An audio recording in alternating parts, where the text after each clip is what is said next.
రవాణా వ్యవహారాల్లో ఆధునికత సాంకేతికతలను ప్రవేశపెట్టిన హైటెక్ ముఖ్యమంత్రి 24 గంటలు గడియారంలా పనిచేసే రాజకీయవేత్త తెలుగుదేశం నాతోనే పుట్టింది నాతోనే పోతుందన్న మహానేత ఎన్టీఆర్ మాటలను వమ్ము చేసి ఇప్పటికీ పార్టీని సమర్థవంతంగా నడుపుతున్నారు చంద్రబాబు నాయుడు. వ్యవసాయాన్ని నాశనం చేసి ఐటీ వెంట పడ్డారని చాలా మంది విమర్శించారు. కానీ ఇప్పుడు ఆ రైతు బిడ్డలే ఐటీ ఫలాలను రుచి చూస్తున్నారు.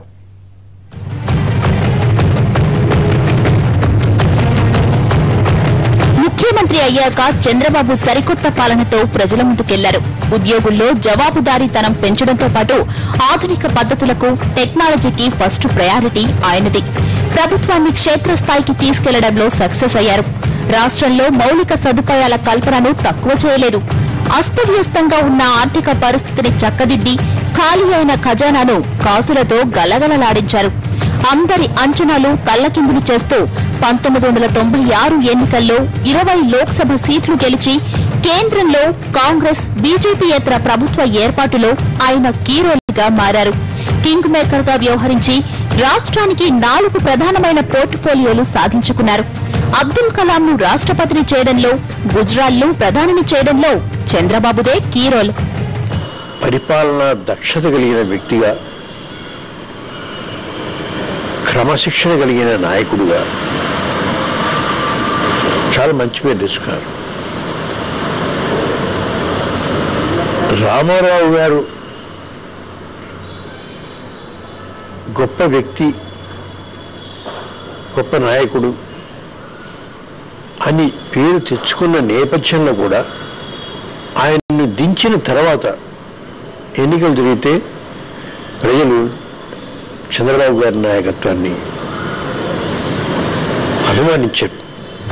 Hitech city, international airport, ISB, triple IT, knowledge పార్కుల ఏర్పాటుతో హైదరాబాద్ ను అంతర్జాతీయ నగరంగా తయారు చేశారు బాబు. అమెరికా అధ్యక్షుడు బిల్ క్లింటన్ హైదరాబాద్ కు రావడంలో చంద్రబాబు కృషే ఎక్కువ.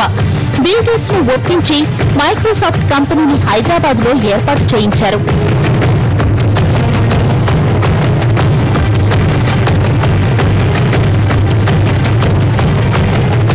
విద్యుత్ బోర్డును జెన్కో, ట్రాన్స్కోలుగా విడగొట్టడం, వర్షాభావ పరిస్థితుల్లో కూడా కరెంటు కోత లేకుండా ముందు చూపుతో వ్యవహరించడం ఆయన విజన్ కు నిదర్శనం.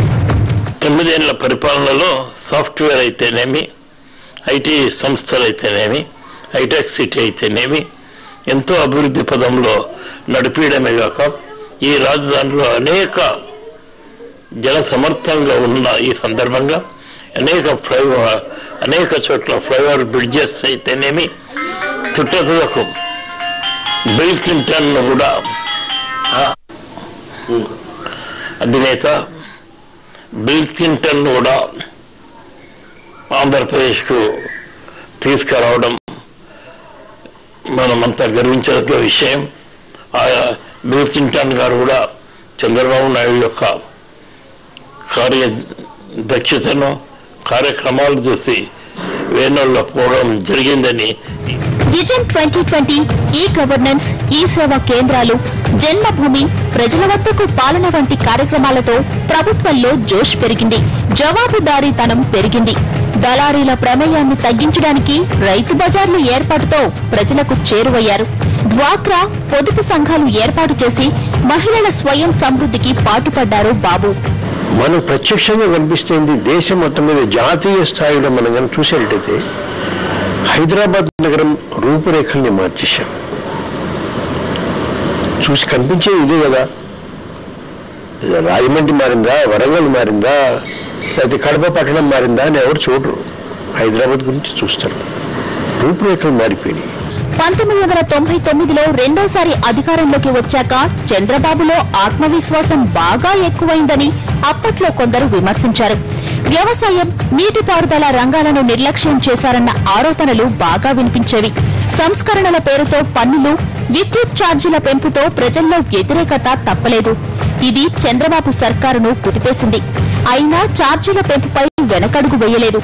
ఆకస్మిక తనిఖీలు, జవాబుదారీతనం కారణంగా ఉద్యోగుల్లో వ్యతిరేకత పెరిగింది. నక్సల్స్ అణచివేతకు కఠిన చర్యలు చేపట్టడం కూడా ఆయన సవాల్గానే తీసుకున్నారు. ఒక ముఖ్యమంత్రిగా కాకుండా ఒక సీఈఓగా ఆయనకు పేరొచ్చింది. మన దేశంలో ఏ ముఖ్యమంత్రి కూడా చంద్రబాబు నాయుడు అంత లాయల్ గా, చంద్రబాబు నాయుడు అంత కమిటెడ్ గా ప్రపంచ బ్యాంకు నమూనాను అమలు చేయలేదు. అందుకని ఆయనకు అంతర్జాతీయ ప్రఖ్యాతి వచ్చింది. ఒక సమర్థవంతమైన ముఖ్యమంత్రి అని, ఆర్థిక నమూనాని చాలా వేగంగా ఆయన మన రాష్ట్రంలో అమలు చేస్తున్నాడని, తర్వాత మన అభివృద్ధి రేటు పెరిగిందని, సంపద పెరుగుతుందని, హైదరాబాద్ నగరం యొక్క స్వరూప స్వభావాలే మారిపోయాయని, అంతర్జాతీయ విమానాశ్రయం, ఇటు ఐటీ పరిశ్రమ, ఈ విధంగా హైదరాబాద్ నగరం యొక్క ఎల్లలు, హైదరాబాద్ నగరం యొక్క స్వరూపము పూర్తిగా మారిపోయింది. ఆ కాలంలో హైదరాబాద్ నగరానికి వచ్చే ప్రతి వాళ్ళు చంద్రబాబు నాయుడు ఏదో ఒక పని చేస్తున్నాడు, మంచో చెడో కానీ ఏదో అభివృద్ధి అయితే ఆంధ్రప్రదేశ్ లో జరుగుతున్నది అని అన్నవాళ్లే.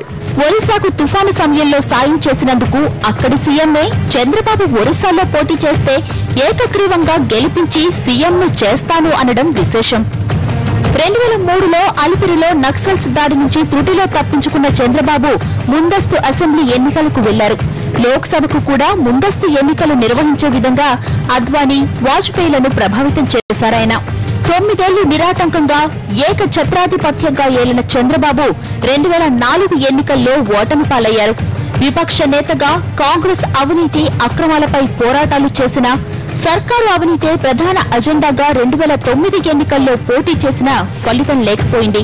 వ్యూహాత్మకంగా టీఆర్ఎస్, వామపక్షాలతో మహాకూటమి ఏర్పాటు చేసినా చంద్రబాబు వ్యూహాలు పెద్దగా పనిచేయలేదు. వరుసగా రెండోసారి ప్రతిపక్ష పాత్రకే పరిమితమయ్యారు. కానీ ఓడిపోయిన 10 రోజుల్లోనే పార్టీ మహానాడును విజయవంతంగా నిర్వహించి శ్రేణుల్లో ధైర్యం నింపగలిగారు చంద్రబాబు.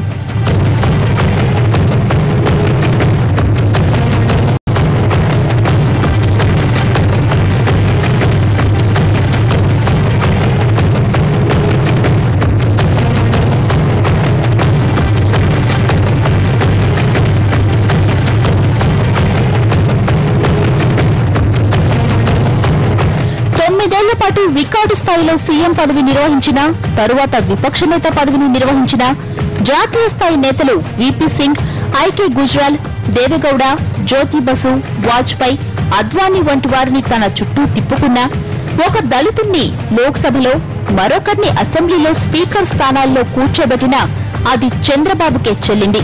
తెలంగాణ ఉద్యమం ఉవ్వెత్తున ఎగసిన తరుణంలో కూడా ఆ ప్రభావం పార్టీని దెబ్బతీయకుండా అత్యంత చాకచక్యంగా నెట్టుకొస్తున్నారు. రోజుకు 16 గంటలు కష్టపడి నేతలకు, ఉద్యోగులకు, ప్రజలకు పని సంస్కృతిని నేర్పాలి అనే తపన ఉన్న నేత ఆయన. పరిపాలనలో అసలు ఆ పరిపాలన అంటే ఎలా ఉండాలి, లేకపోతే ప్రజల దగ్గరికి సాక్షాత్తు ముఖ్యమంత్రి వెళ్ళి అధికారుల గుండెల్లో రైళ్లు పరిగెత్తించేటువంటి పరిస్థితి, ఇటువంటి వాటన్నిటికీ కూడా తెరలేపింది మాత్రం చంద్రబాబు నాయుడు. సో ఆ రకం ఏమైందంటే ఉద్యోగులకి ఒక సింహ స్వప్నంగా తయారయ్యి తిరిగి మళ్ళీ తన అధికారంలోకి తీసుకొస్తే మన పరిస్థితి ఏంటనేటువంటి ఒక భయభ్రాంతులకు వాళ్ళు గురైపోయినటువంటి పరిస్థితి. అంటే పీక మీద కత్తి పెట్టి నువ్వు పని చేయన్నటువంటి రీతిగా వ్యవహరించడం ఒక తప్పైంది వాళ్ళ. పవర్ లో ఉన్న కాలంలో డిసిప్లిన్ అంటూ కాస్త కార్పొరేట్ కల్చర్ కనబర్చిన బాబు ఆ క్రమంలో కొన్ని వర్గాలకు కాస్తంత దూరమయ్యారు. సహజంగా ఆ రేంజ్ లో ఉన్న పొలిటీషియన్ చేసిన తప్పులు ఒప్పుకోవాలంటే నామోషి ఫీల్ అవుతారు. అయితే నారావారు మాత్రం ఆ విషయంలోనూ డిఫరెంటే. గత మహానాడులో ఆయన పేరున ఆయా వర్గాలను సంబోధిస్తూ తప్పులు జరిగాయని, అందుకు తనను క్షమించాలని కోరి వారిని తిరిగి దగ్గర చేసుకునే ప్రయత్నం చేశారు. అప్పుడు బాబులో కనపడిన ఆ మార్పుకి ఆయనతో సన్నిహితంగా ఉండేవారే విస్తుపోవాల్సి వచ్చింది. ఇక ఆ తర్వాత రైతు పోరాట పేరుతో రాష్ట్రాన్ని చుట్టేసిన చంద్రబాబు కర్షకులతో పాటు అందరితో మమేకమైన తీరు ఆయనలోని కొత్త కోణాన్ని ఆవిష్కరించి పూర్తిగా మారిపోయినట్లు కనిపిస్తున్న హైటెక్ లీడర్ ని జనం ముందుంచిందనే చెప్పవచ్చు. పరిపాలనా దక్షత లేకపోతే సామర్థ్యం, ఈ క్రైటీరియా ఇవాళ రాజకీయాలు నడవడం లేదు. ఇవాళ ఎక్కడికక్కడ రాజకీయాల్లో మొత్తం ముక్కలుగా విడిపోయినటువంటి పరిస్థితి. ప్రజలు ఎవరికి వాళ్ళు వేరువేరుగా వాళ్ళ భావజాలాలను మార్చుకుంటున్నటువంటి ధోరణిలో ఈ రాష్ట్రాన్ని అభివృద్ధి చేయాలంటే, లేకపోతే ఈ రాష్ట్రాన్ని మళ్ళీ గాడిలో పెట్టాలంటే, మొత్తం సత్పరిపాలన అందించాలి అన్నట్లయితే ఒక సమర్థుడైనటువంటి వ్యక్తి లేకపోతే ఒక చంద్రబాబు నాయుడు గారిని మనం ఎన్నుకోవాలనే పరిస్థితి ఇవాళ లేదు. ఇవాళ పరిస్థితులు మారిపోయాయి. కాబట్టి మళ్ళీ ప్రజల్లో ఒక రియలైజేషన్ వచ్చి ఇవన్నీ కాదు, మనకి రాష్ట్రాన్ని ముందు మనం ప్రగతి పదంలో నడిపించాలి, మిగతా సెంటిమెంట్లు, మిగతా కులాలు, లేకపోతే మిగతా ముఠాలు ఇవన్నీ తర్వాత అనేటువంటి ఒక భావనకి కనుక వాళ్ళు వచ్చినట్లయితే అప్పుడు మళ్ళీ ప్రజలందరూ కూడా తిరిగి చంద్రబాబు వంక చూసేటువంటి పరిస్థితి వస్తుంది. అయితే ఇవాళ పాలనా దక్షత పరంగానే ప్రజలు ఓటేసేటువంటి స్థితి మాత్రం లేదు. మొత్తం మీద ఎన్టీఆర్ తెలుగు జాతికి జాతీయ స్థాయిలో గుర్తింపు తెస్తే చంద్రబాబు ఆంధ్రప్రదేశ్ కు అంతర్జాతీయ స్థాయిలో గుర్తింపు తెచ్చారు.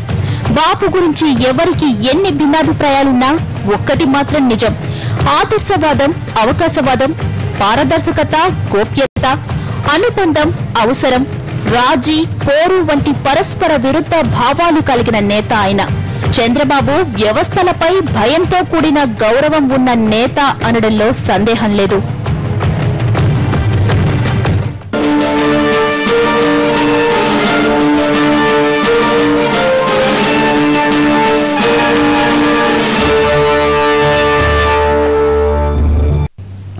రాజకీయాల్లో గెలుపోటములు సహజం. అయినా సరే ప్రాంతీయ పార్టీ నిర్వహణలో ఉన్న ఇబ్బందులను ఎదుర్కొంటూ చంద్రబాబు నాయుడు పార్టీని పటిష్టపరిచే పనిలో ఉన్నారు. అలుపెరుగుని గుణం, పోరాటశీలతతో పాటు చంద్రబాబు మళ్లీ తెలుగుదేశం పార్టీకి పూర్వవైభవం తీసుకొస్తారని పార్టీ అభిమానులు భావిస్తున్నారు. ఇది వాటి స్టోరీ బోర్డ్. మరో అంశంతో మళ్ళీ కలుద్దాం. నమస్తే.